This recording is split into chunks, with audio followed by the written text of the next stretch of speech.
Free Ride Day also coincides with Clean Air Day as county leaders are trying to inspire San Diegans to choose more green ways of transportation. We rode along with County Supervisor Nathan Fletcher while he took the trolley to work and while he took a Tesla 3 for a spin. Newsday's Kelly Hessedal has more on that and what the county is doing to push for more friendly modes of commuting. Well, we are inside a Tesla Model 3. I'm Kelly Hessedal. I'm joined by County Supervisor Nathan Fletcher, and it is Clean Air Day, so we're talking about ways to inspire San Diegans to choose more eco-friendly modes of transportation. Just because the air is clear does not mean that it's clean.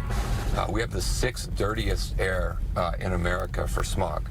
From public transit to electric-powered vehicles, San Diegans taking part in Clean Air Day. County Supervisor Nathan Fletcher takes us for a ride in a Tesla 3, a car powered by electricity. We want to see a significant increase in the number of electric vehicles because that really is where we can make significant air quality gains.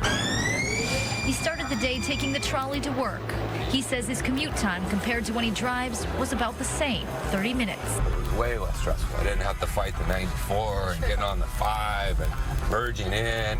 So how difficult is it to try to get San Diegans to give up their cars, choose public transportation? I mean, a lot of Californians were very attached to our vehicles.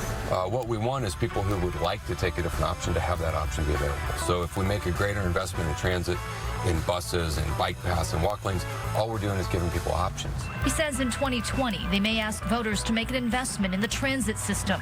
As for drivers, this Tesla is a Model 3. It's the cheap Tesla.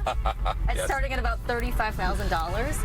How realistic do you think it is to get people to choose electric vehicles when some of them are very pricey like this? Well, some of it is the financial issue, and as the market continues to develop, I think you'll see more models come on. There are certainly other models that are less expensive than this. and even though the price tag may be expensive, The cost of putting power in this car is 70% less than the cost of putting gas in this car. So you're literally talking about, spending somewhere between 55 cents per gallon. at one point, I just had to test drive this car myself. Yeah, the ride is incredibly smooth. I definitely like that, but it is strange that when you take your foot off the gas, it automatically slows down. Back with Supervisor Fletcher in the driver's seat. In the last 10 years, we've had a increase of vehicle miles traveled of 1 billion miles. And so we really have to rethink our land use and our transportation systems. And the goal is next year they hope to have a significant increase in the number of electric vehicles on the road, as well as a big increase in the number of charging stations here in San Diego as well. Back to you. I'm glad